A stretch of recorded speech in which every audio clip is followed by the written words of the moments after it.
तुम्ही पाहत आहात हत्तींच्या शिंगांचे ढिगारे, पेंगोलिनच्या कवचाचे ढीग, दुर्लभ ऑर्किड्स आणि रेड सँडरची चोरी. ही निसर्गाची हत्या नाश आहे.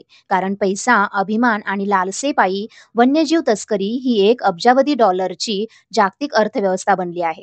आणि या तस्करी विरोधात लढणारा महत्वाचा आंतरराष्ट्रीय करार म्हणजे साइट्स. साइट्स म्हणजे convention on international trades in endangered species of wild fauna and flora. साइट्सची स्थापना 3 मार्च 1973 मध्ये वॉशिंग्टन DC USA मध्ये झाली. याचे मुख्यालय संयुक्त राष्ट्र कार्यक्रम अंतर्गत जिनेवा स्वित्झर्लंड येथे आहे. 1 जुलै 1975 पासून हा करार अंमलात यायला सुरुवात झाली. म्हणजेच नुकतेच जुलै 2025 मध्ये या कराराला 50 वर्ष पूर्ण झालीत. आज 184 देश साइटचे सदस्य आहेत. 1976 पासून भारतही साइटचा सदस्य आहे.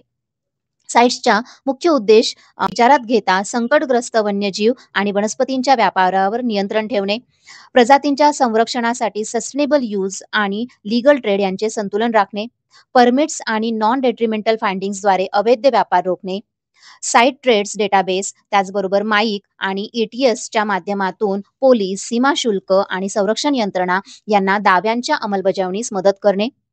साइट्सच्या कार्यपद्धतीमध्ये साइट्स प्रजातींना 3 प्रमुख सूचीत विभागते: अपेंडिक्स 1, अपेंडिक्स 2 आणि अपेंडिक्स 3.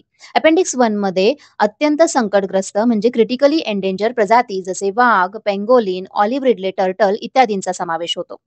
यांच्या व्यापारास पूर्णपणे बंदी आहे.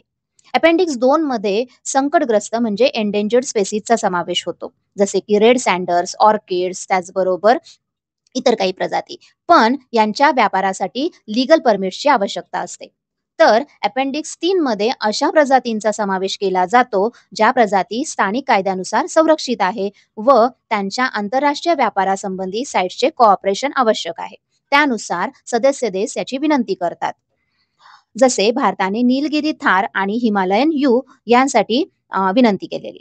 साइट्स ट्रेड्स डेटाबेसमध्ये 1975 पासून आजपर्यंत साइट्स मार्फत झालेल्या सर्व आयात आणि निर्यात व्यवहारांची माहिती नोंदवली गेली आहे. या डेटाबेसमध्ये 25 दशलक्षाहून अधिक व्यापार नोंदी आहेत.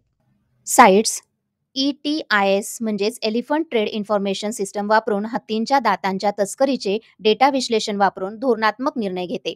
साइट्स अंतर्गत हत्तींच्या बेकायदेशीर शिकारीवर सतत नियंत्रण ठेवण्यासाठी माईक म्हणजेच monitoring the illegal killing of elephant कार्यक्रम राबविला जातो.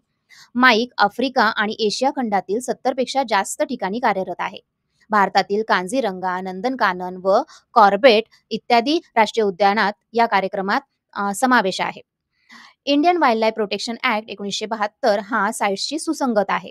भारतात ministry of environment, forest and climate change, त्याचबरोबर wildlife institute of India, wildlife crime control bureau इत्यादींद्वारे साइट्सच्या उद्दिष्टांची अंमलबजावणी होते.